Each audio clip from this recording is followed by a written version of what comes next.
Que me toca a mí empezar sobre todo por la parte institucional, dado que esta es la madraza y yo represento al área de literatura y a la cátedra García Lorca. Aquí funciono más que nada de anfitrión de mi compañero Jesús y del programa UNESCO, que es el que está detrás realmente de las residencias, aunque la universidad, la madraza, el vicerrectorado colabora con este programa, pero bueno, la idea, la iniciativa, aparte de UNESCO, ahora desarrollará Jesús en qué consiste, qué se espera de estas residencias, cómo es el proceso. Pero bueno, yo solo quería expresar mi agradecimiento a Jesús, en primer lugar, por contar conmigo, por seguir contando con la madraza, con el vicerrectorado, en una colaboración que da sus frutos. Aquí tenemos a los dos escritores seleccionados.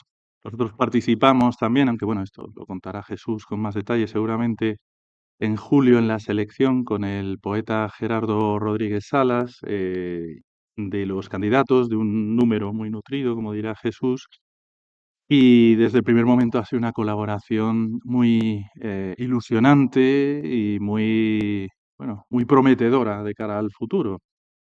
Así que bueno, solo puedo dar las gracias a los que estáis aquí también hoy, Por supuesto, sobre todo. especialmente uno por uno, puedo dar las gracias y espero que lo disfrutéis. Por mi parte, de momento es todo. Le paso la palabra a mi compañero y amigo Jesús. Muy bien, muy bien, muchas gracias Miguel Carrera, profesor Carrera. Buenas tardes, muchas gracias a todos y a todas por estar aquí. Ellos se lo pierden, los que no hayan podido venir. Porque es un lujo poder contar con Karina Sanz Borgo y con Jake Womack y, por supuesto también con el profesor de la UGR, con el catedrático de literatura hispanoamericana, el profesor Esteban Ángel Esteban, a quien le agradecemos muy especialmente también que haya hecho el esfuerzo de venir a apoyar este acto y de entablar, ellos ahora lo van a desarrollar, ellos van a entablar con Karina Sanz Borgo y él la parte que le toca a Karina y la parte que va a explicar el profesor Esteban. Muy brevemente, bueno, ya algo apuntado Miguel Carrera. Nosotros desde el área del ayuntamiento, desde el área de cultura del ayuntamiento, cuando Granada es designada por la UNESCO como ciudad UNESCO de literatura, a finales del 2014, es decir, ahora en pocos días va a ser 10 años, empezamos a desarrollar un programa específico dentro del área de cultura que tiene su sede y sus oficinas en el Centro Federico García Lorca y nos ponemos a participar de todo ese fabuloso conjunto de ideas y de intercambio de experiencias y de conocimiento que propicia el poderte reunir con ciudades UNESCO de literatura tan interesantes, tan importantes como Praga, Cracovia, Heidelberg, Edimburgo, Dublín, Melbourne, Seattle, etcétera, etcétera. Y hay muchas más, porque va creciendo cada año, ahora son 53, si no me equivoco, de todo el mundo. Em, y empezamos a desarrollar ideas y propuestas y proyectos y a tener un presupuesto específico anual que ya está bastante consolidado. Y uno de los proyectos estrella nuestro es la primera vez que se desarrolla desde un ámbito municipal en un ayuntamiento de Andalucía un programa internacional de residencias de escritores.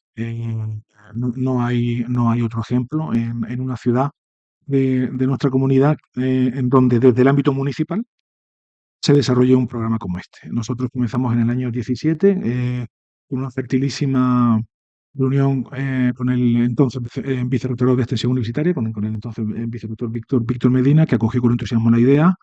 Entonces, desde ese momento y anualmente desarrollamos un proyecto entre el área de cultura del ayuntamiento, es decir, el programa Granada Ciudad UNESCO de Literatura, que yo dirijo o yo coordino, y el vicerrectorado de extensión universitaria principalmente, un programa muy sencillo que creo que es el tercero, después de Praga y Cracovia. Somos los terceros que lo hemos lanzado. Y después hay muchísimos más. Pero he de decir que el de Granada es el del que tiene más éxito. Que a los escritores de todo el mundo les encanta poder pasar un mes aquí en Granada, en el Corralá de Santiago. Empezamos en el 17 y no ha hecho más que crecer. Tengo que decir que la colaboración con la universidad es maravillosa. Es un ejemplo de cooperación y de calidad, lo hacemos a la limón todo. Y bueno, tengo que decir que año a año crece, la expectativa crece, la calidad de los escritores y escritoras que se presentan aumenta. Y este año se presentaron 167 candidaturas. procedentes de 49 países, que son muchos de Europa, pero otros, por supuesto, de África, de Asia, de América, ¿no? Y el jurado, reunido el 23 de julio del año 20 de este año pasado, reunido en el Centro Cívico García Lorca, pues decide otorgar la residencia a Carina Sainz Borgo y a James Womack. Así que les doy las gracias a ellos dos por estar aquí, por haber venido, por haberse presentado. Creo que su experiencia está siendo muy positiva. Creo que se lo vamos a preguntar y queremos que nos lo digan y que nos lo cuenten, que lo transmitan delante de todos ustedes. Este acto va a tener dos partes, ¿no? Si les parece bien, vamos a dedicar, digamos, una primera parte a Karina y una segunda a James. Van a ser distintos. El acto con Karina va a ser dirigido y presentado y coordinado y moderado por el profesor Esteban. Y nosotros vamos a presentar a James, que tiene la característica específica, en este caso, de que su excelente poesía, él es el poeta y profesor en Cambridge, vive en Cambridge, su excelente poesía que publica en Carcanet, editorial mítica. Nosotros tuvimos en la Feria del Libro de aquí de Granada pasada a Manchester como ciudad UNESCO invitada y pudimos conocer a Michael Smith, el mítico, legendario editor de Carcanet, es decir, el editor de James Womack, de todos sus libros de poesía buenísimos que yo creo que merecen urgentísimamente una buena traducción en buenas editoriales españolas. Sin más, comenzamos. Así que le cedo la palabra al profesor Ángel Esteban. Muchas gracias. Bueno, muchas gracias, Miguel, muchas gracias, Jesús, por haber realizado, bueno, haber dirigido, ¿no?, este acto organizado y por haberme invitado aquí a presentar. Para mí es un honor estar en este lugar y con estos organizadores y sobre todo con los dos escritores de de este intercambio o de esta iniciativa que me parece maravillosa. Las residencias yo creo que es una cosa necesaria porque los escritores tienen que escribir. Y para escribir muchas veces necesitan lo que no tienen lo que no tienen en su vida corriente, a veces no tienen tanta facilidad como si en una residencia donde pueden con más tranquilidad pues eso, dedicarse a la escritura. Y sobre todo en una, como vamos a ver ahora con Karina, con una ciudad que te invita ¿no?, a plantearte, si eres escritor o escritora, te invita a plantearte una serie de cosas solo saliendo a la calle y viendo lo que ves. Esto nos lo va a contar ella ahora. Bueno, Karen Borgo es una escritora y periodista venezolana que vive en España desde el año 2006, si mal no recuerdo, y que, bueno, desde que llegó ha empezado a ejercer esas dos vocaciones que tiene, la de periodista y la de escritora.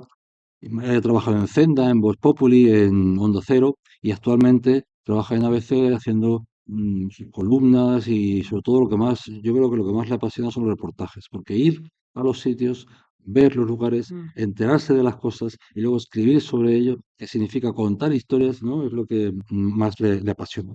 Y luego como novelista ha publicado tres novelas, La hija de la española, año 2019, es una primera novela que antes de ser publicada ya tenía contratos con varias traducciones y de hecho se tradujo en muy poco tiempo a más de 20 idiomas, ¿no?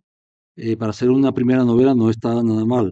Y después publicó 2 años más tarde El tercer país, y 2 años más tarde publicó La isla de Doctor Suber. En general, con las dos primeras, sobre todo La isla de Doctor Suber es una novela distinta, muy distinta a las otras dos, pero a mí me encanta, hay que decir que a mí me encanta, aunque la crítica la ha tratado de otra forma diferente, porque no es lo mismo que esas historias apasionantes y tan complicadas de estas mujeres que tienen tantas dificultades, pero que luchan contra todo, contra viento y marea, y además esa sororidad, como se dice ahora, entre ellas, ese entendimiento y esa ayuda que reciben unas de otras, pues les hace seguir hacia adelante y plantearse que merecen la pena ciertas cosas, ¿no? Quizás pues, son de sus dos primeras novelas en cierta medida, ¿no? Ella en los últimos años, del año 2023, ha tenido 9 premios, o ha sido finalista en 9 premios diferentes, de los cuales 4, nada más, en el año 23 ha tenido 4. Es decir, que ya se ve que con el paso del tiempo su obra va adquiriendo una densidad y una importancia que no está más que empezando. No está más que empezando. Es decir, una autora joven una autora que escribe compulsivamente, que lo hace muy bien y que, bueno, y que cualquier cosa que publique, porque ella se dedica muy específicamente a ello y lo sabe hacer bien, va a tener relevancia. Y esperemos que aquello que ha estado escribiendo aquí, mm, pues que, bueno, seguro que va a tener, ¿no?, mucha difusión y todo esto. Aparte de esto, una viajera impenitente y una reportera, claro, los reporteros se dedican a eso. Y lo bueno que tiene es que ella siempre está alerta con los cinco sentidos, siempre tiene los cinco sentidos abiertos y cualquier cosa le interesa.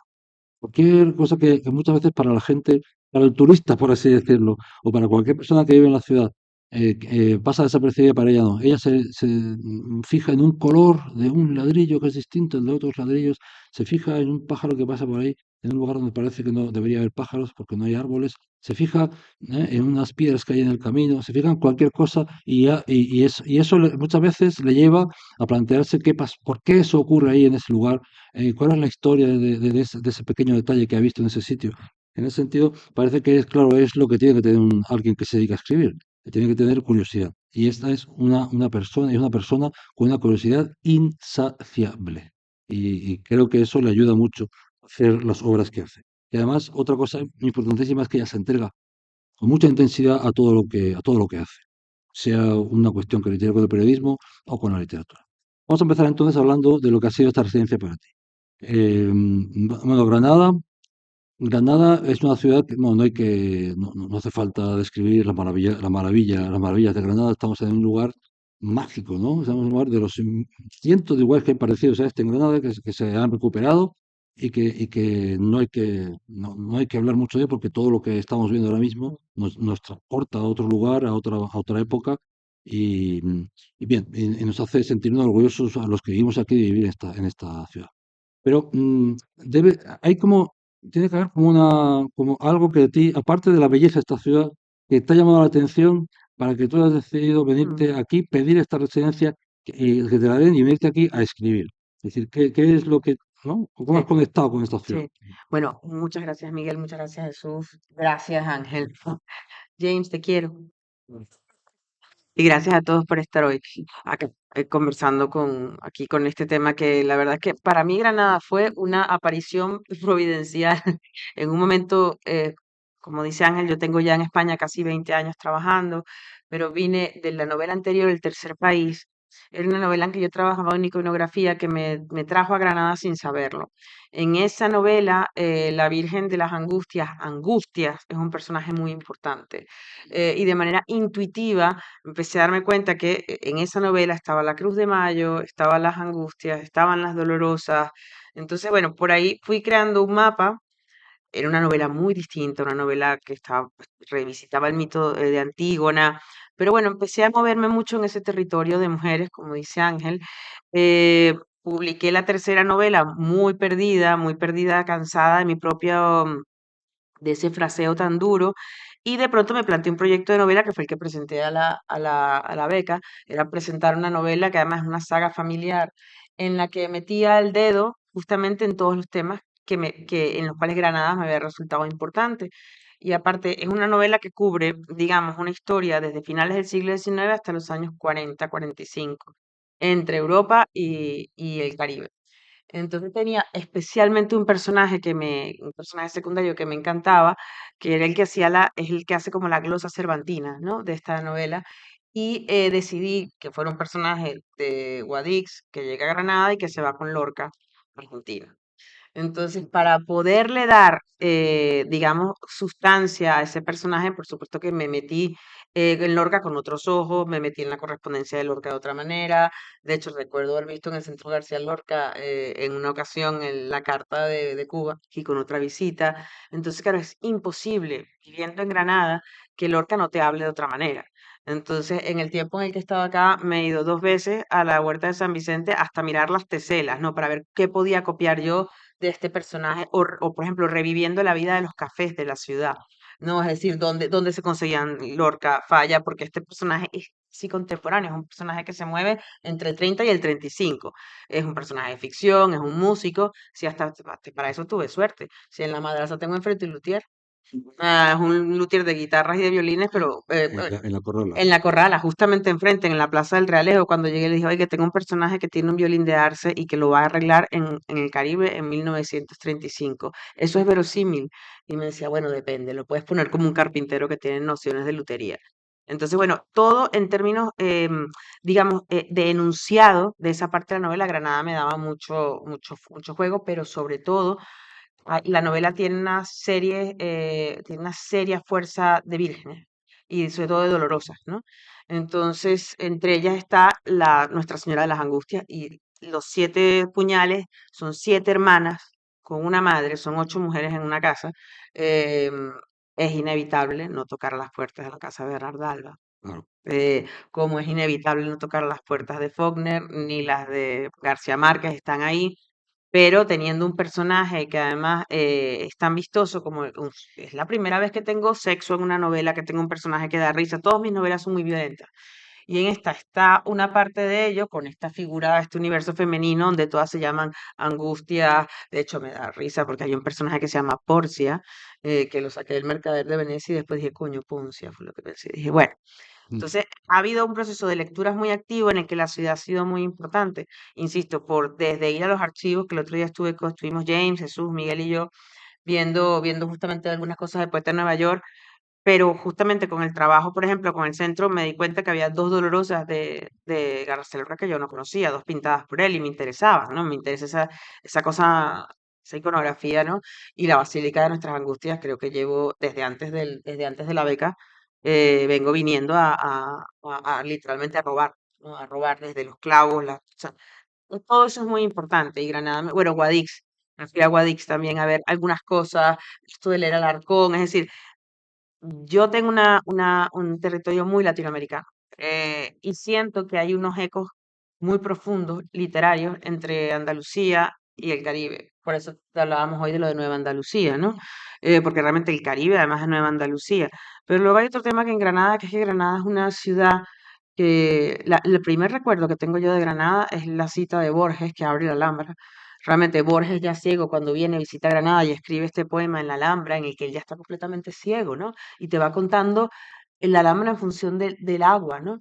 Y claro, al llegar y meter las manos en Granada es imposible, por supuesto lees a Lorca, pero si lees a Lorca lees a Juan Ramón Jiménez aquí, pero si lees a por supuesto está Irving, empecé a meterme en la parte literaria de la ciudad y hasta terminé lo descubrí en estos días que Roberto Alt, el argentino, tiene un libro sobre Granada, ¿no? Entonces es una ciudad que si escribe o tiene sensibilidad musical, no habitarla sin que la propia Granada como fruta además te interpela en cada sitio, ¿no?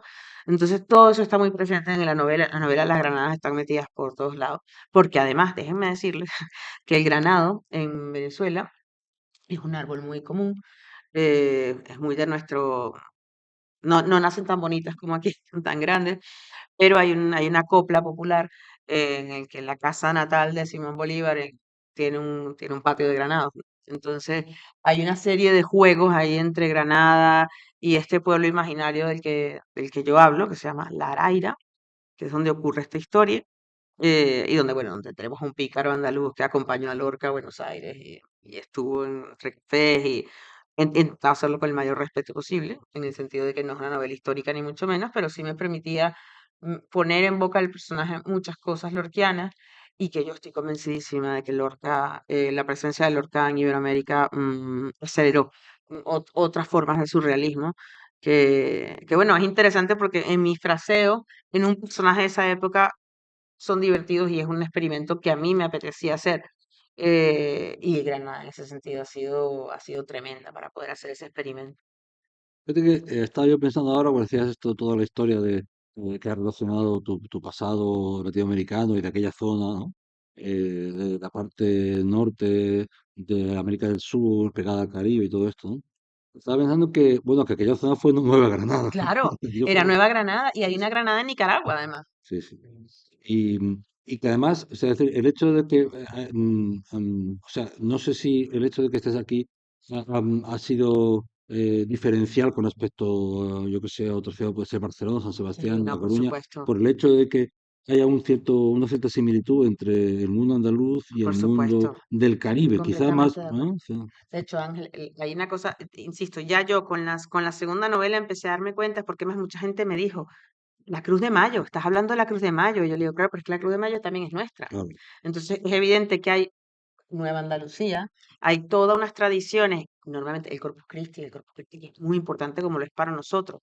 Entonces, claro, me di cuenta que ya había unos elementos iconográficos, por decirlo parecido, pero cuando me puse a leer a Nebrija, que dije, claro, es que Nebrija es nuestro español.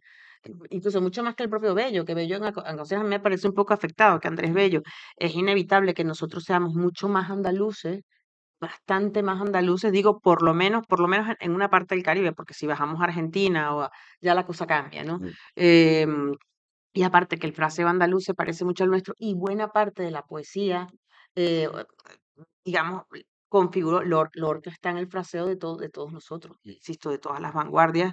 Hay un libro que me gusta mucho y lo recomiendo entusiastamente, de Carlos Granés, Delirio Americano, que uno puede llegar a ver qué tan importante es el trasvase que hay entre Europa y América Latina, pero sobre todo la presencia de Lorca en América revoluciona muchas Mm, cosas, ¿no? Creo que allá y aquí. Se llama El Delirio Americano. Es una historia de Carlos Granés, es una historia de la identidad latinoamericana, pero contada con mucha más vocación de entenderse, ¿no? Menos ombliguista, entonces es la relación con España, la relación de Argentina con Italia, entonces se ve a Leopoldo Lugones, por ejemplo, descubriendo el fascismo, ¿no? Entonces, ese tipo de trasvases que son interesantísimos. O sea, es inevitable que Granada no te remita a un mundo poético tan potente.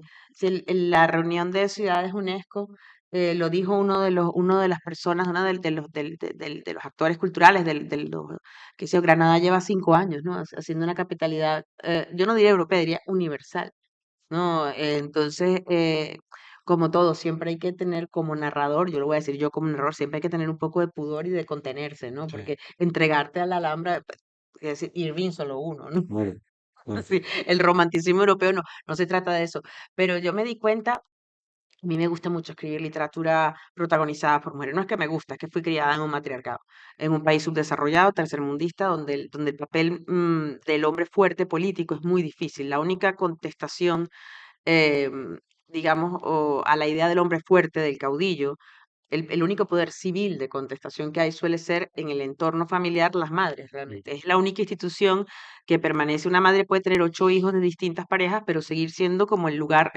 político, ¿no? Donde se forjan las cosas. Entonces, todos los personajes que yo trabajo son personajes de ese tipo.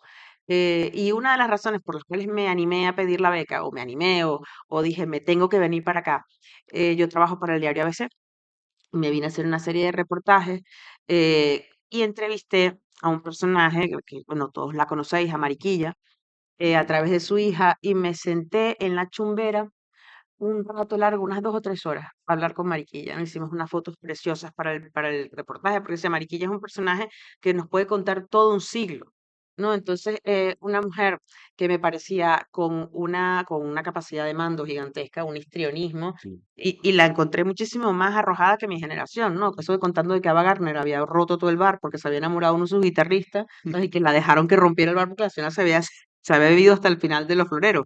Pero claro, un fraseo, esta idea de una persona que está viajando para dar a conocer el flamenco se parecía mucho a muchas cosas que recupera, además con los gitanos, que recupera García Márquez. Es decir, dije, tengo que meterme más acá porque sentí que estaba hablando con Mariquilla, sí, sentí que estaba hablando con un personaje de una de mis novelas, sentí que estaba hablando con una criatura mitológica, en buena medida hecha a sí misma, con claro. un discurso hecho, pero claro, tú escuchas a Mariquilla recitando a Lorca y tú dices, para alguien que escribe como yo o que suelo tener ese universo femenino tan marcado, es como irresistible, ¿no?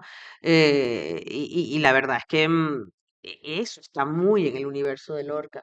Quizás sea un poco pueril o infantil que yo me remita tanto a Lorca, pero fue lo que intenté trabajar para que en ese trocito de la novela que procura saludar a Granada sea respetuoso, no sea una caricatura y no sea pero Lorca tiene mucho de eso, los poemas con las criadas, el de Irene, el de la criada, cuando vas al, o sea, es una cosa muy, muy de la casa en la que estoy trabajando en la novela.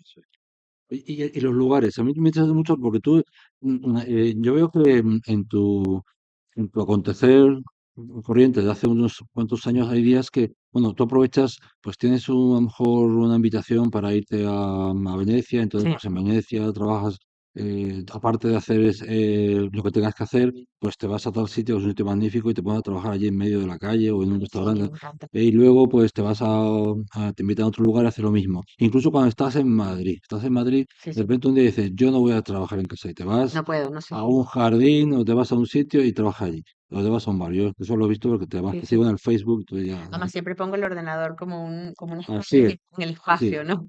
Y aquí en Granada, pues, claro, la Corral es un sitio magnífico, vas a hablarnos un poquito de la Corral, lo que has visto allí, pero también yo sé que has trabajado en muchos lugares diferentes, que te has ido al Sagromonte, que te has ido a las bodegas Castañeda, a un bar De y... todo el Albaicín me lo recorrí con el ordenador. Sí, sí, En el Mirador de San Nicolás he escrito un montón. Es verdad que La Corrala es un espacio fantástico, sobre todo en las horas, a mí la noche y el amanecer en La Corrala me gusta muchísimo, porque claro, está la calma y es el momento en el que necesitas ponerte a leer y a borrar. Es el momento de borrar, es el momento de ponerte a editar y a leer. Em, pero es cierto que es imposible cómo no escribir bajo ese sol precioso en el Mirador de San Nicolás. Yo sé que suena un poco extraño, pero a mí me gusta mucho escribir de pie, por ejemplo. Entonces, en las bodegas Castañeda me río un montón porque hay un camarero que se llama Robert que ya tiene 3 semanas viendo y me dice, ¿pero qué hace? Y yo escribiendo, usted no se preocupe, póngame un vermú, por favor. Pero claro, eso también te permite ir escuchando fraseos, te permite escuchar cosas, te permite robarle cosas al habla, em, te permite mantener vivo el lenguaje y no es por nada, pero aquí hay un fraseo precioso, ¿no? Que es esa cosa muy andaluza de alterar esa oralidad que está allí, ¿no? Entonces le metes como una transfusión de sangre a determinadas personas. En el caso de los míos, cuela. O sea, en el caso de los míos tiene sentido. Bueno, No, porque insisto, porque es un personaje de Guadix, que además se va a Buenos Aires y se jacta de que el fundador de Guadix fundó Buenos Aires, lo cual es cierto. Entonces, claro, al descubrir eso me dio un montón de cosas, pero bueno, para ponerlo al tengo que intentarle pulir un poquito el idioma, aunque sea los giros, ¿no? sí. Y la calle es perfecta para esos giros. Mm, En el Peña de la Platería escribí bastante, por cierto, y además con un sol maravilloso y aparte que como no vas a escribir en el sitio en el que coincidieron Falla, Lorca, ¿no? Es como una cosa rarísima, ¿no? A mí la verdad es que la calle me puede, y en La Virgen de las Angustias escribí muchísimo, por supuesto, no con ordenador. mm, En La Virgen de las Angustias me fui con libreta. Hay muchísimas cosas de la novela que están tomadas directamente de muchas cosas de estas cosas de novenarios, rosarios, que yo siempre los meto en mis historias. Me ha costado mucho y en eso me ha ayudado mucha gente del conservatorio aquí, de la gente de Granada, porque si tengo un violinista, necesito que toque algunas cosas, mm, ¿sabes? Como los cuatro muleros, pero no me puedo poner a inventar mucho, que no es mi área, ¿no? Entonces ha sido meterme en las nanas de Falla, es decir, una serie de cosas que no habría sido igual si no meto los pies y los dedos en la ciudad, si no me pongo a caminar por allí, ¿no? Eh, y eso, por supuesto que en la corrala lo puedo percibir, pero en la corrala es el momento en que toda esa información la siento, la pongo en limpio y escribo o borro lo que no debía estar, ¿no? Y aparte que hay otra cosa que yo no sé si a James le pasa, pero yo estoy fascinada con la Corrala como espacio creativo. Hay unas intervenciones en este momento, hay una exposición, Sergei, en unas instalaciones bellísimas, hay muchas apreciaciones suyas de muchas creaciones, pero me gusta, tiene una instalación que son un grupo de granadas abiertas, ¿no? Y tú vas viendo las granadas y la la granada a poco que te pases por el Parque Lorca, ves todos los pájaros, o por el Albaicín comiéndose, estamos en época de granada, ¿no? Comiéndose los frutos, y bueno, parecerá una cosa normal, pero a mí es que Madrid cada día me parece una ciudad más triste. Es que hay menos árboles cada vez. Hay cada vez menos árboles y más gente enfadada. Entonces, a veces hace falta, ¿no? Sacar los pies de un determinado entorno, y a mí Granada me regalaba una sinfonía de olores, de cosas, de, de gente, y sí, me gusta mucho más escribir en la calle, pero un rato más. Mm. Oye, de la casa de Lorca, de la Huerta de San Vicente, ¿ha habido alguna cosa especial que te ha ayudado? Porque me imagino que tú habrás estado tiempo allí viendo las Sí, sillas, sí, las sí, mesas, la decoración, ¿no? Los sí, paredes. sí. Sí, ¿tienes Sí, alguna...? conseguí una en el que es la habitación de él, o bueno, digamos, lo que está acotado como la habitación de él, conseguí una dolorosa. Yo pensaba que era una angustia, me decía la guía, me decía, no, no es una angustia, es una dolorosa, pero tiene los 7 puñales también. Entonces me fui a buscarla y a raíz de estar buscando esta dolorosa, conseguí las otras dos que él tenía así pintadas por él. Luego, cuando fuimos a visitar con Miguel, Jesús y James al centro local, le pregunté a Laura. Entonces Laura me dijo, no es de él. Me dice, se la regalaron, pero no era de él. Entonces, no es decisivo para la novela, pero para mi sensación con la dolorosa, por supuesto, ¿no? Aparte que hay una cantidad de escritos y de textos, digamos, religiosos con Ujú, respecto a los 7 puñales que son espectaculares, ¿no? Para ponérselo en la boca a un personaje. ujú, Entonces, yo siento que Lorca tiene mucho, y sobre todo en su romancero y en la casa en general, él tiene una evocación al mundo femenino, al mundo, esa iconografía por supuesto, con esa belleza inesperada suya, no con lo de las vírgenes y la casa, en eso fue decisivo. Y la cocina. La cocina me mató. Podría haber sido el piano, pero me pareció una cocina, se parecía mucho a la cocina de donde yo quería escribir. Entonces fue ahí como viendo la recompilación de las cosas que he escrito en la Huerta de San Vicente, están los poemas con las criadas, ¿no? El que dedica a Irene, bueno, que se nota que él debía estar más tiempo en la cocina, ¿sabes? Dado el tipo de casa que era y robando palabras de otros. claro, Suyas no serían realmente. Bueno, quiero pensar que no quiero decir que hay una cosa ahí, ¿no? Y sin duda alguna la casa fue, aparte, que yo creo que lo puedo decir, porque si todo el mundo lo sabe, bueno, todo el mundo lo sabe, mentira. La segunda vez que fui, estaban visitándonos los Javis, ¿saben? los Javis. Los Javis, guionistas estos, los de La Veneno, que son dos chicos muy mediáticos, pero que tienen una sensibilidad muy particular para abordar ciertas figuras. Y yo dije, los Javis están trabajando a Lorca. Es bien, me asusté, ¿no? Yo dije, ya no va a haber nada que se pueda publicar que tenga. No, mentira, estoy de broma. Y un compañero del Ideal, Cabrero, estaba y me dice, Karina, tú estuviste en la visita de los Javis porque yo te vi salir. Y yo le digo, sí, sí, ¿sabes qué estaban haciendo? Y le dije, no, no les quise preguntar tampoco. Pero sí sé que hay bastante movimiento con la casa de Lorca y con Bernarda Alba en particular. Pero bueno, me parecía que es la, era precioso porque en ese paseo que va del parque al Sí, bar de enfrente, todo el mundo paraba a los Javis porque además ellos, además de guionistas, aparecen en un programa sí, de entretenimiento en la Antena 3. Entonces, lo conocido. claro, todo el mundo los paraba, eran más importantes ellos que la propia casa de Lorca. Entonces, eso me parecía divertido y hermoso que un personaje como Lorca siga teniendo e irrigue vida a la ciudad. O sea, la ciudad, si no vienes a Granada, no vas a entender a Lorca. Si no te vas a las casas de él, no lo vas a entender. Entonces, claro, hay muchas formas de verla. La mirada de Gibson será una, la mía será otra más exótica y estrambótica. Entonces, creo que si uno no sabe a qué huele en la ciudad, además, otra cosa que me encantó de Granada es que tiene avispas y moscas gordas y bonitas. Mm. No te rías, de verdad que la costa es tropical, o sea, se nota claramente que es la costa tropical. Y a mí me cuesta mucho porque todo lo que yo escribo remite al trópico, remite al calor, remite a las frutas, a las hormigas, a las moscas, las necesito. Y que a gusto me siento escribiendo en un sitio en el que me va a picar una avispa. En Madrid no tengo ninguna avispa que me pique, no lo digo a mal, pero es que no es lo mismo. Y los gatos del Realejo también. Los gatos del Realejo todos gordos y malhumorados. Me encanta. Aunque esos gatos, como si estuvieran en Caracas, se los habrían comido hace rato, es que te lo Así. digo yo. No, no estaban demasiado gorditos.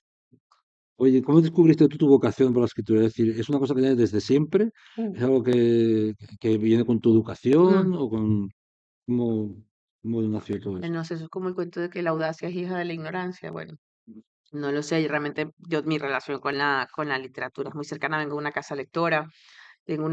Mi abuela era una mujer del llano venezolano, una mujer con una educación muy de antes, pues una educación pequeña, pero con mucha sensibilidad.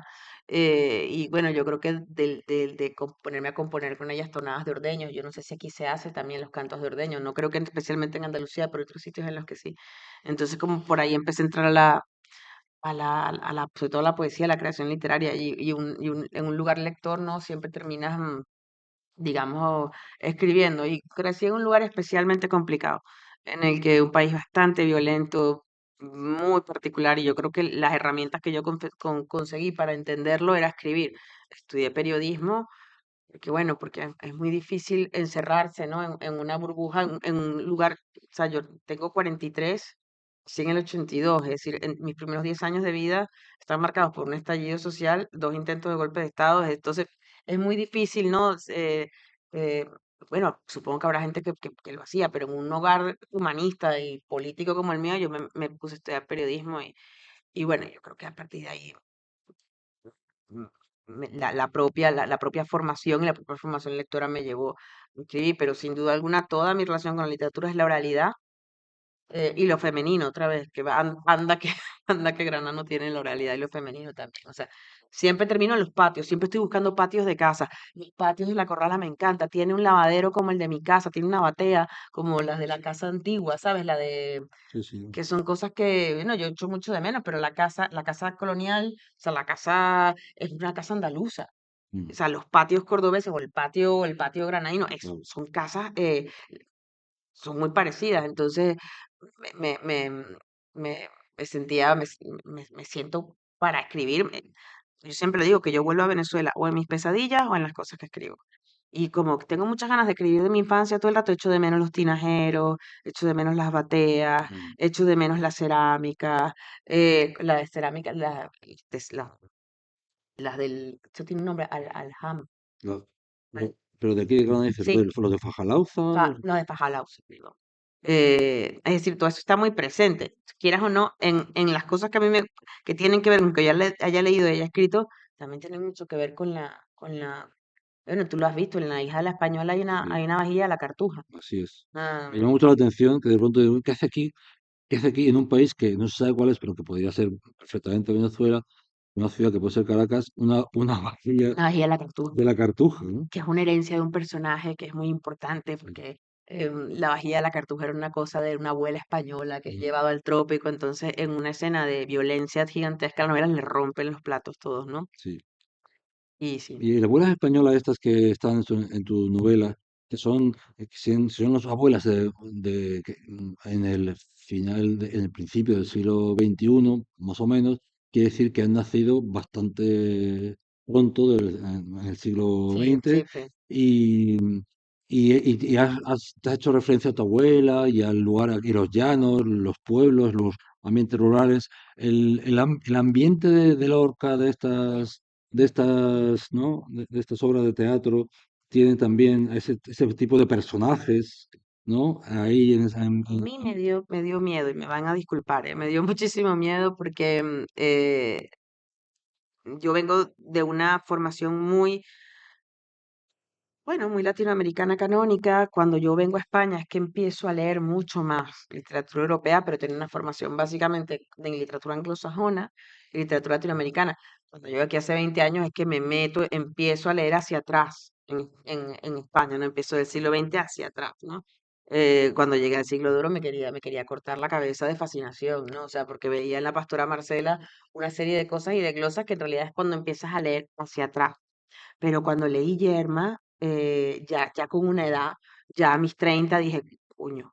Es decir, son cosas y representaciones que ya estaban en la literatura que yo leía y que en realidad quiere decir que buena parte de la literatura latinoamericana ha bebido de ello y la poesía latinoamericana. Entonces, esa cosa muy, muy naif y muy ingenua de decir, oh, he descubierto que vengo de una literatura anterior a mí, que parece mentira, pero ahí hay una incomunicación muy, que a mí me llama mucho la atención y por eso cuando hablaban de que Granada como ciudad y capitalidad cultural, claro que sí, europea, pero es que nada es una identidad fija, ¿no? Es decir, toda la migración europea hacia América ha hecho que nosotros tengamos un patrimonio literario del cual normalmente no somos conscientes. Juan Ramón Jiménez, quizá más por el exilio. claro, Bergamín quizás por el exilio, la propia María Zambrano y Lorca, porque Lorca era un personaje fuera de su tiempo.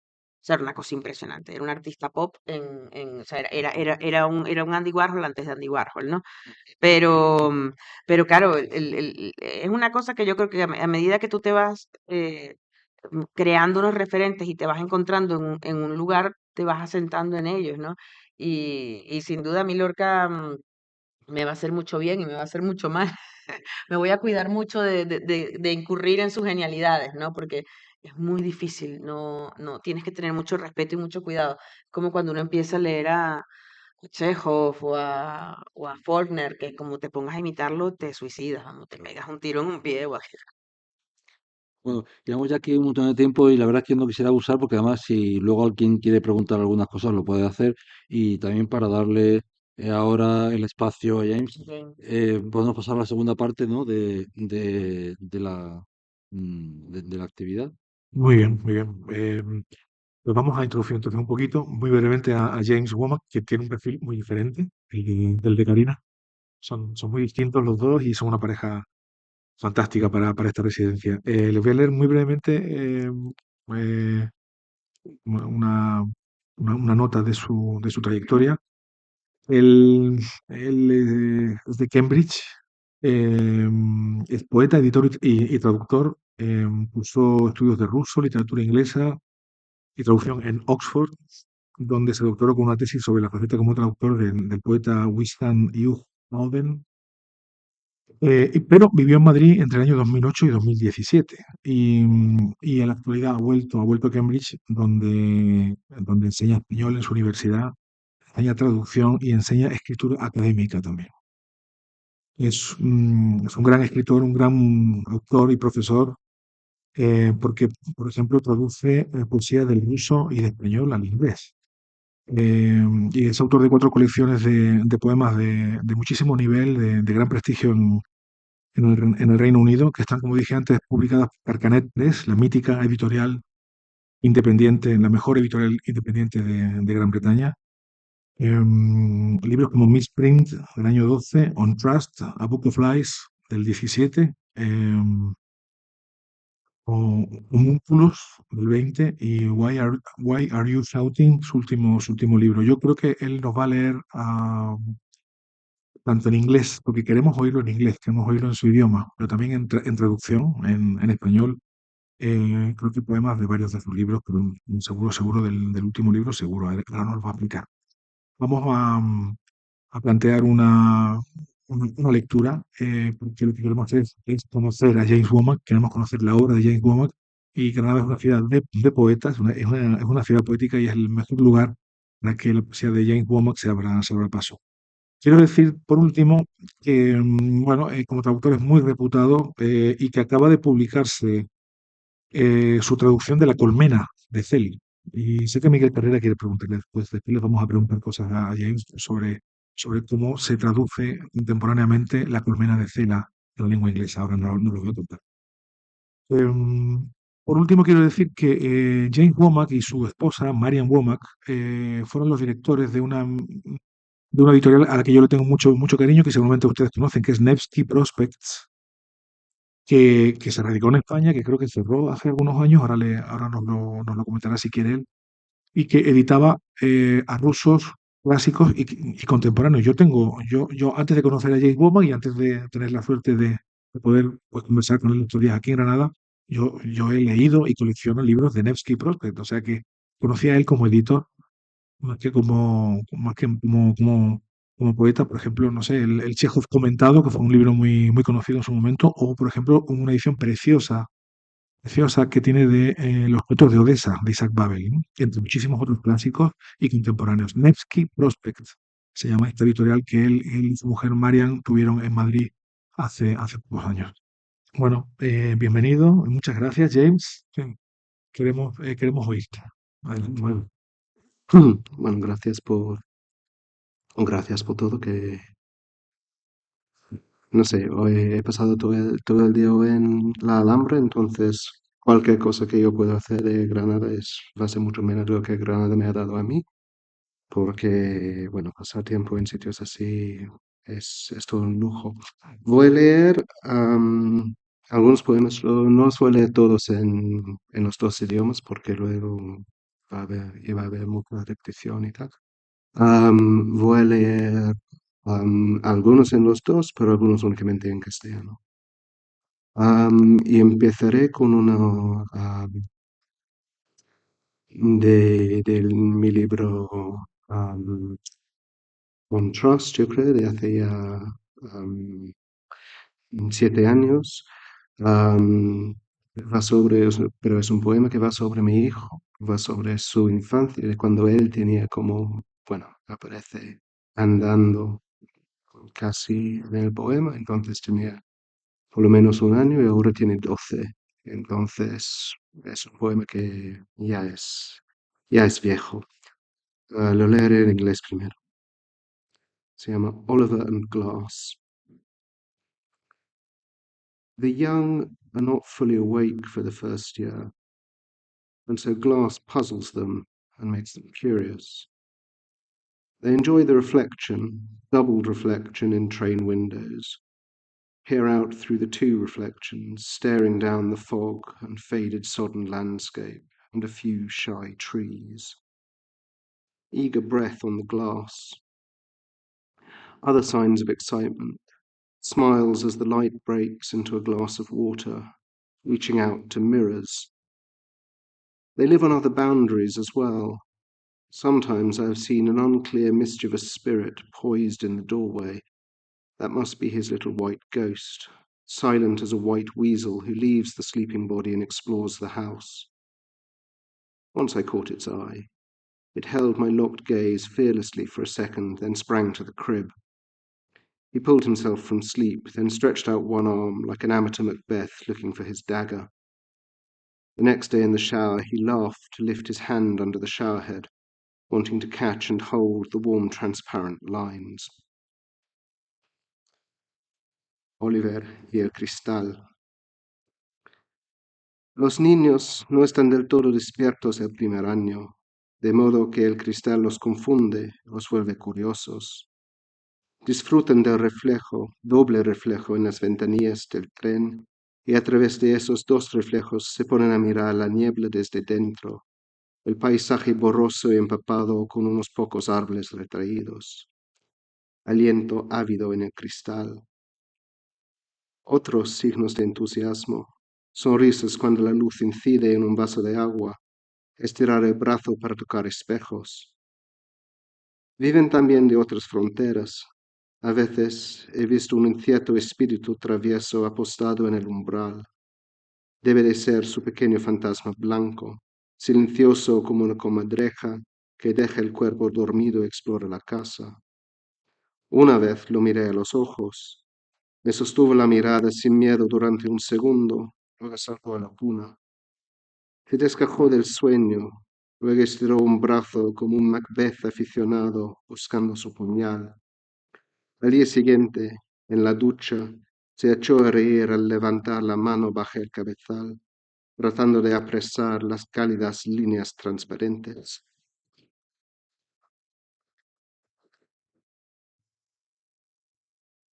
Luego estoy pensando que voy a hablar luego sobre la ciudad, porque el proyecto que estoy desarrollando aquí va sobre la idea de la ciudad y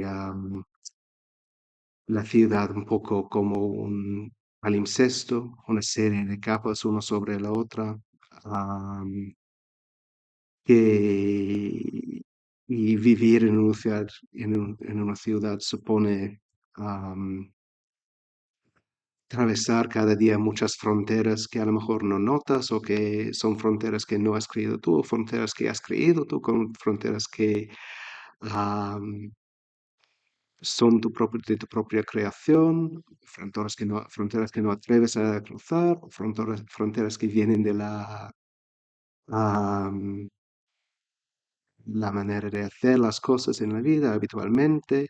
Y entonces todo eso está entrando en lo que estoy escribiendo ahora.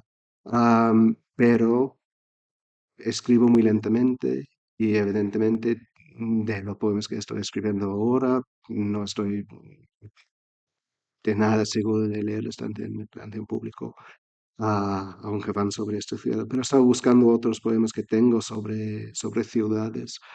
Am, y como ha dicho Jesús, que pasé una década viviendo en Madrid. Am, y tengo este poema sobre la iglesia de Sant Antonio de la Florida. Am, no sé si lo conoces, es una iglesia, pero bueno, son dos iglesias, porque en uno hay unos frescos de Goya y animaron tanta gente, había tanto interés, tanta gente que quería verlas, que entonces han construido otra iglesia igual al lado de la primera. Pero eso va sobre la iglesia de Goya. San Antonio de la Florida, voy a leerlo únicamente en castellano.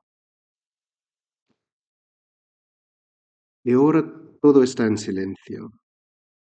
La presión del tráfico no es más que el sonido de un río lejano. Inaudibles los perros que orinan, los lores pendencieros, la risotada de las urracas. Mas los árboles se han quedado quietos. Dentro, una calma deliberada, cargada de aromas. Pero, pero esta gente de los frescos es todavía normal. Algunos con alas, otros con aureolas, pero todos burgueses normales y corrientes, con chaquetas y abrigos. Entre la multitud, un par de mujeres discuten por una cesta.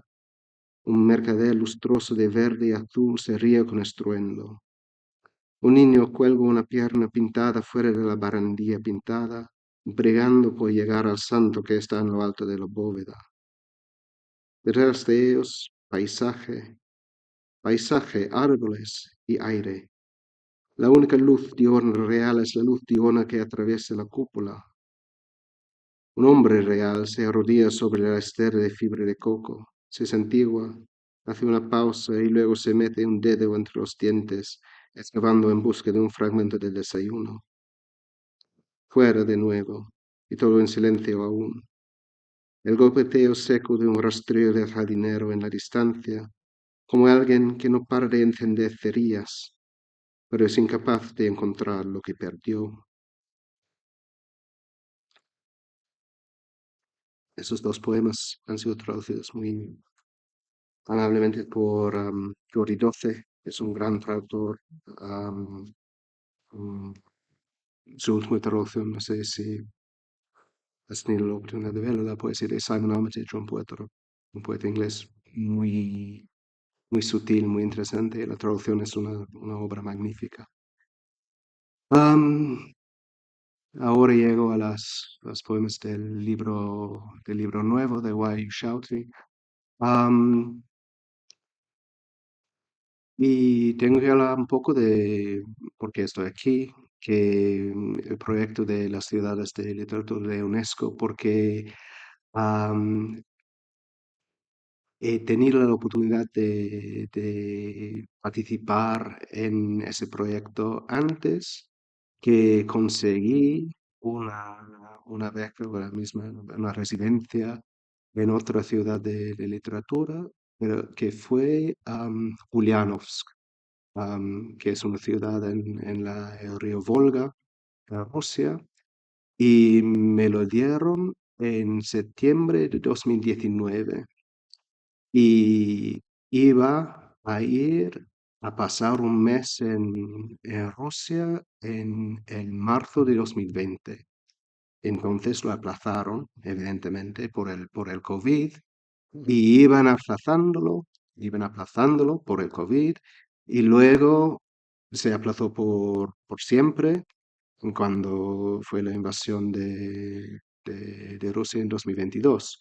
Y entonces he perdido contacto completo con los teulianos, que estaban una gente bastante maja, pero a veces recibo emails de ellos diciendo nada más que: hola James, ¿no crees lo que estás leyendo en las revistas? Y el único contacto que tengo con ellos, y no sé, es una gran tristeza porque evidentemente para mí la Rusia, como ha dicho Jesús, la Rusia fue una parte de mi identidad. Pasé más de 10 años editando libros rusos aquí en España, y sigo en contacto, pero la idea de volverme a Rusia ya se suspendió. Pero am, preparando para mi viaje a Ulyanovsk, leí muchos libros sobre la Volga, muchas cosas, y al final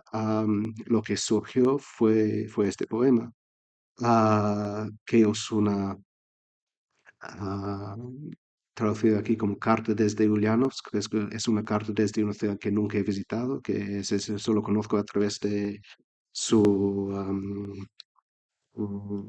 sus restos literarios. Am, Carta desde Ulyanovsk. Vi la ciudad en un sueño. Subí en un tren de madera roja y barnizada. Reconocí las estatuas derivadas de los dioses con sus rostros impasibles semienterrados en el fango del río. Cualquier país, si lo miras durante más de un segundo, desvela su locura. En la vida real, me senté en una mesa cualquiera y escribí con tinta de un negro resplandeciente, hora tras hora, mis pensamientos sobre la ciudad. Mi compañero de habitación preguntó, ¿a quién le estás escribiendo? Y mi respuesta, poco meditada, no lo sé, le pareció adecuada. También me senté en tugurios, diciendo, ponme algo que pegue fuerte, y recibiendo el castigo como un hombre. Esto es mi vodka de apoyo emocional. Nadie pensó que esas palabras estuvieran fuera de lugar. Este es un país donde el zar puede decir, l'état c'est moi. Se podría contar una breve historia de cualquier guerra, con las fotos de hombres que observan desde la ventana de su oficina el avance de la caballería. Toda la vida humana son retazos, fragmentos entrevistos, malas hierbas y hierro oxidado, esa hierba incontrolable, amapolas y borrachas. Las casas y las calles han perdido su sentido. Esta noche es un país ardiente. Me gustaría estar sentado en un restaurante frío en un país ardiente, esperando que me sirvan un plato de pescado blanco. Me desplomo sobre la barra con el sueño de la razón. Voy a robarte un poco de tu vida, ¿no te importa? Un poco de su miel. Somos hijos del exceso, como si el dinero pudiera criarse igual que un animal. Estamos juntos en esto, dijeron. No, respondí. Todos estamos en esto solos. Y me senté en el río y vi pasar las barcazas con el canto de ballena de la nostalgia al atardecer. No he intentado escribir una historia inocente. Si me compadeces, dime dónde puedo ir para pensar. ¿Cómo se podría ser ruso en cualquier otro sitio?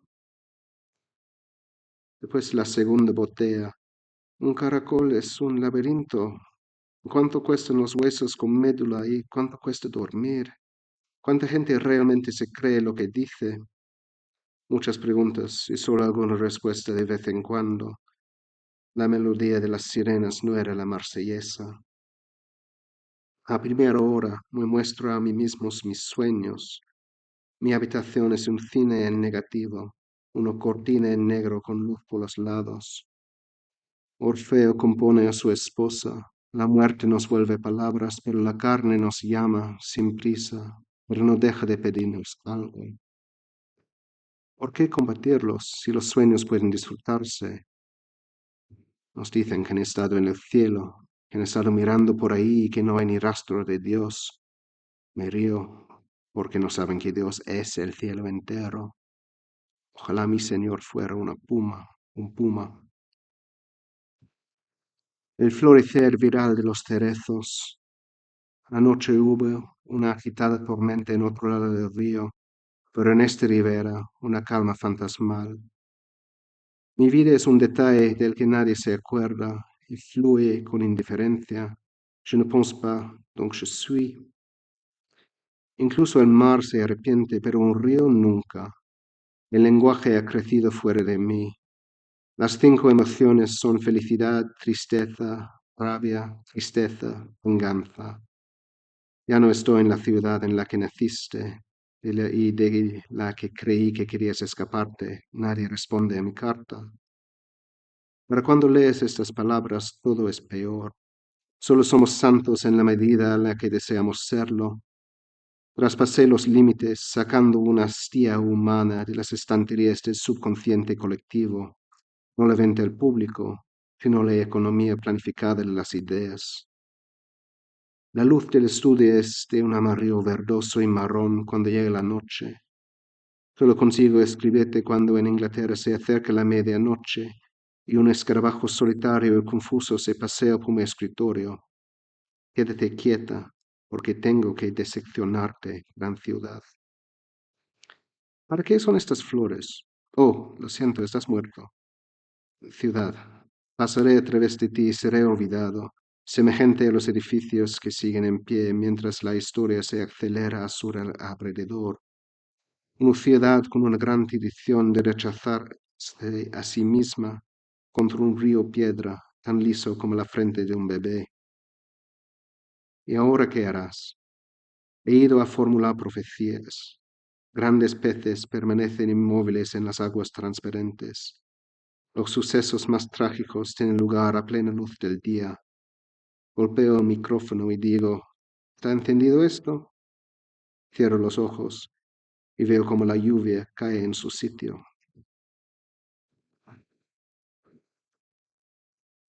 Y voy a acabar con Buenísimo. dos poemas más cortos. Es anterior lo de Ulianos, que lo traduje a Sofía Rey. Y eso pequeño ha sido traducido por Youth. Esos no lo tienes, lo siento. No, que son, bueno. Eso lo voy a leer primero en inglés y luego en castellano. Y el siguiente primero en castellano y luego en inglés. Se llama Te escribo una carta, o I write you a letter. I write you a letter over the long course of an afternoon, with the eggshell sky losing its colour, turning from blue to grey-black, all the light leaching from the world, until the world is black, and the letter is full of light. Te escribo una carta a lo largo de una dilatada tarde, mientras el cascarón del cielo pierde su color, pasa del azul al gris negruzco, con toda la luz filtrándose del mundo, hasta que el mundo es negro y la carta es toda luz.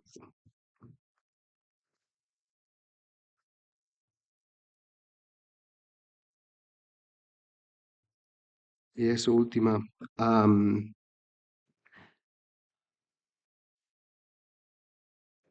el último libro he notado que había muchos poemas nostálgicas y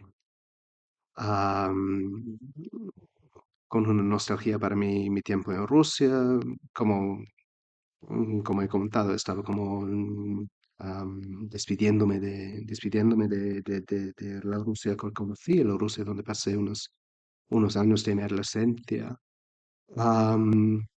Y al final yo pensé que necesitaba escribir este poema para indicar que es una parte de mi vida que ya se ha ido, ya está detrás de mí. Se llama Morada en la versión castellana, que es traducido por Andrés Catalán. Morada. Café, un espresso, el confesionario de la mañana y un trozo de cartón procedente de un sobre indiferente.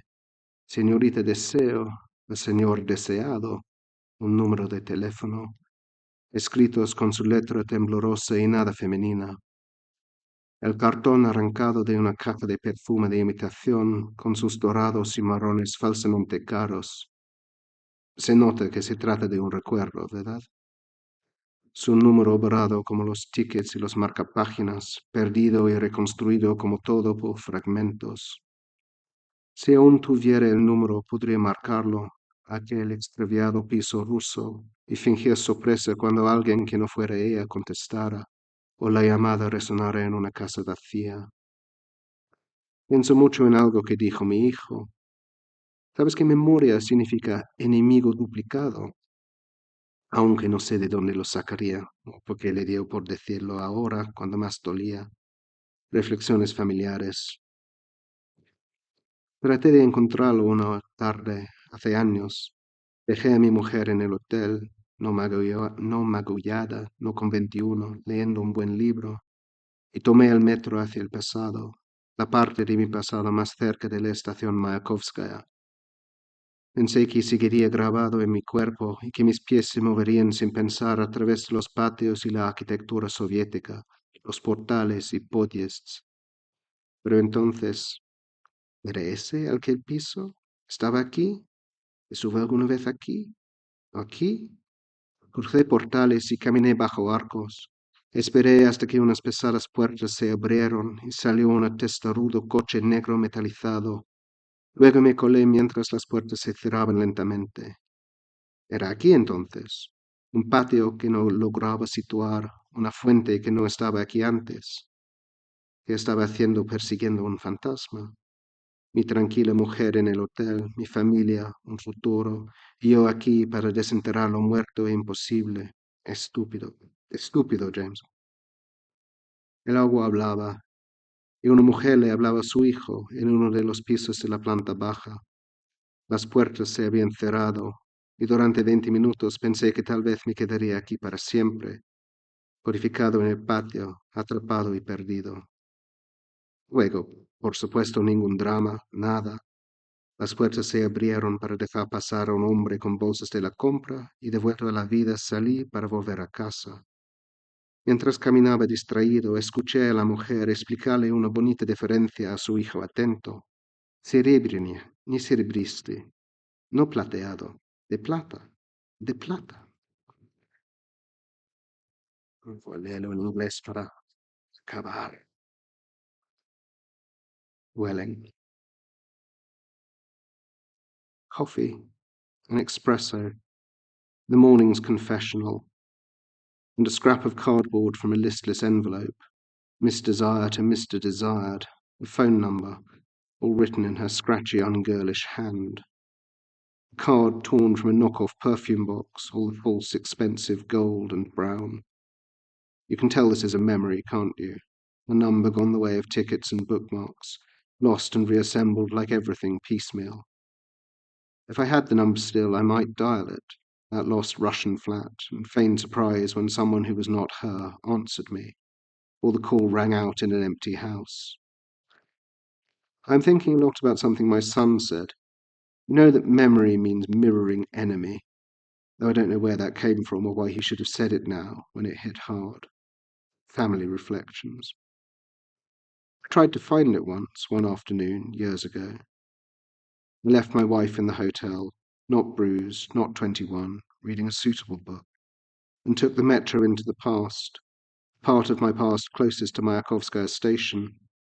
I thought it would be stamped in my body and my feet would move without thinking through the courtyards and the Soviet architecture, portals and podyests. But then, was this it, the flat? Was it here? Was I ever here or here? I walked through doorways and under arches. I waited until one set of heavy gates opened and a bullish black-metalled car came out. Then I nipped through as the gates pulled slowly shut. Was this it, then? A courtyard I couldn't place, a fountain that hadn't been there before. What was I doing, running after a ghost?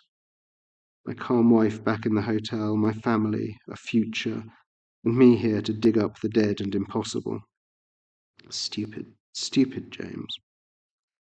The water was speaking, and a woman was speaking to her child in one of the ground floor flats. The gates had closed, and for 20 minutes I thought I might be here forever, coded into the courtyard, blocked and lost. Then, of course, no melodrama, nothing. The gates came open to admit a man with shopping bags, and recalled to life, I left to go home. While I paced distracted, I heard the woman make a nice distinction to her attentive child.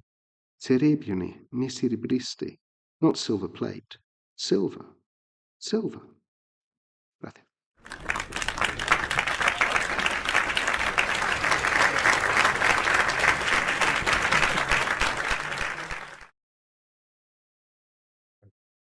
Me han encantado. Gracias, James. Por cierto, no viene el caso, igual luego si tomamos algo. Yo sí estuve en Ulianovsk una semana, Ah, sí. invitado también por lo de la UNESCO y en un foro internacional. Y es como, este poema es Ulianovsk. impresionante. ¡Ay, qué bien! Es impresionante. Sí. Ya hablaremos de la patria de Goncharov y de Lenin, ¿no? Sí. Muy bien. Miguel, ¿tenías alguna pregunta para Sí, James? bueno, yo completando la descripción, la presentación de James, me gustaría que también nos hablases del proyecto editorial que tienes ahora. Me confesaste que tenéis una iniciativa más pequeña, pero que recupera un poco el espíritu. Sí, bueno, lo de editar siempre llena el espacio que lo das y que tienes. Eso es tienes una editorial y si tienes 24 horas al día, pasas 24 horas al día editando. Y eso es lo que hicimos aquí en España, que fue bueno, durante varios años nuestra única fuente de ingresos, pero luego la fuente más grande de ingresos. Pero ahora en Inglaterra trabajamos los dos a tiempo, bueno, casi completo. Yo trabajo 4 días a la semana, Marian trabaja lo mismo, y entonces tenemos un día a la semana para el editorial. Entonces, forzamente es mucho más pequeña. Se llama Calc Press. Calc um, calco, am, es una palabra que etimológicamente está formado de la misma manera en dos idiomas. Entonces, rascacielos y skyscraper, por ejemplo. Skyscraper, el edificio que rasca el cielo, rascacielos, el edificio que rasca el cielo. Eso es un calc, calc press. Y hacemos cosas sí, de traducción. Hemos publicado un libro, bueno, hemos publicado, yo creo que un total de, s- será 6 libros por ahí, muy pocos, pero estamos publicando 2 al año, más o menos por ahí. Hemos publicado un libro de poemas de un poeta ruso, no traducido por mí, pero traducido por una chica que vive en Armenia. Y esta frase de poemas sobre Julianos es como robada de ese poema que la carne nos llama sin prisa, pero no deja de pedirnos algo. Es de ella. Pensé, bueno, ese es bonito, Bueno, bueno, voy a bueno. robar, voy Sí, a sí, robar, sí, sí. sí. Am, sí, tiene que. Y también hemos publicado también, es que al final, lo de Nevsky, yo era el editor de ruso porque eso fue mi formación y Marianne se dedicaba a lo gótico y la ciencia ficción, el terror.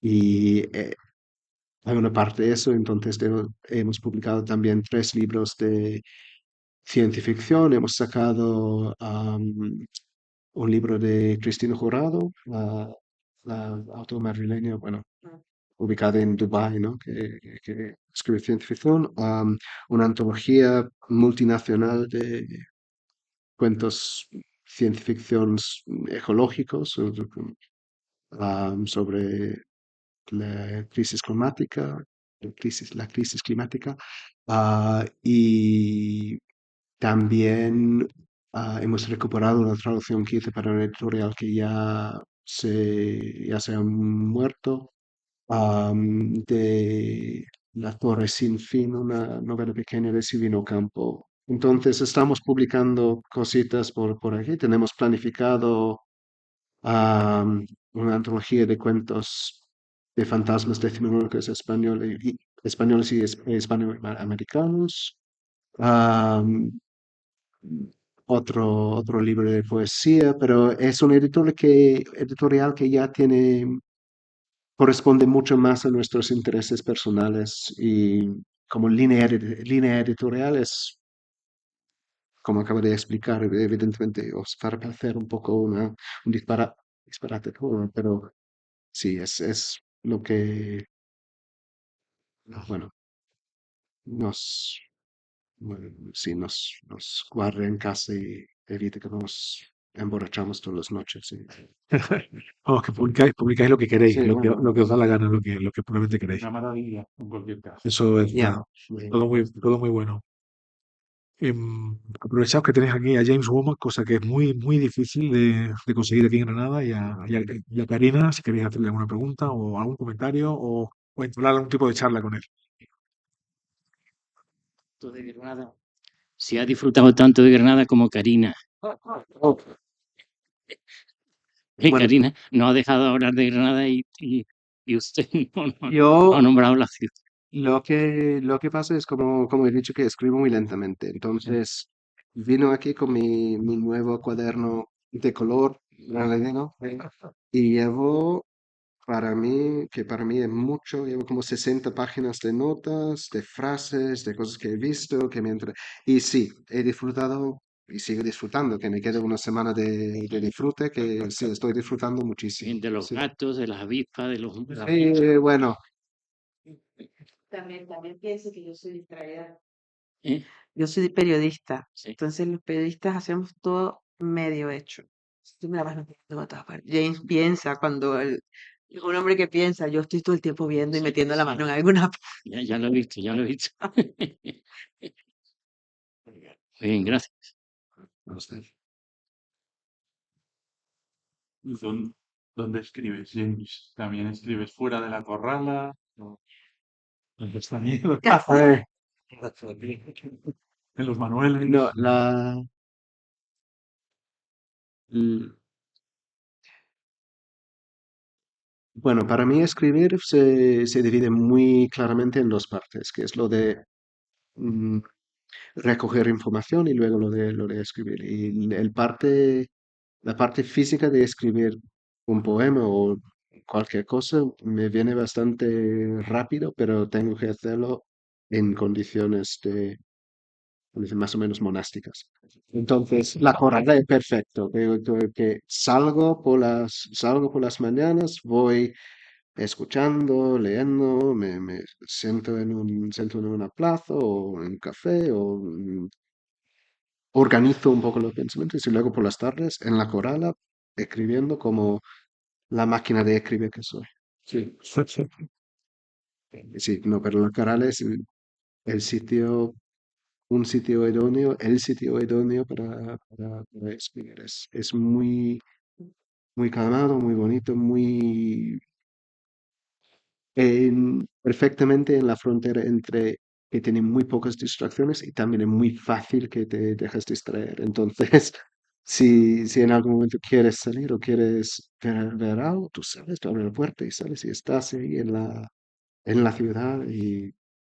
Pero luego si necesitas ese momento monástico, si te encierras y está. Que es buena para borrar. Sí, A mí me viene bien para borrar. No, sí, eso, que es buena para borrar, para editar, para poner las cosas en orden. sí, Sí, para todo el desorden, todas las avispas, todos los gatos, todos los bares. sí, Decir, esto no, esto no, esto no es. sí, sí, sí. Y sí, es verdad, es muy fácil distraer. Yo estoy todo el tiempo espiando por la ventana. ¿A mí? No a todos. Ah, bueno. Tú no me quedas tan cerca, James, me Ah, quedas así, no te veo. Miguel, ¿algo más, Miguel? Sí, o bueno, Antes si alguien más de cerrar. quiere intervenir.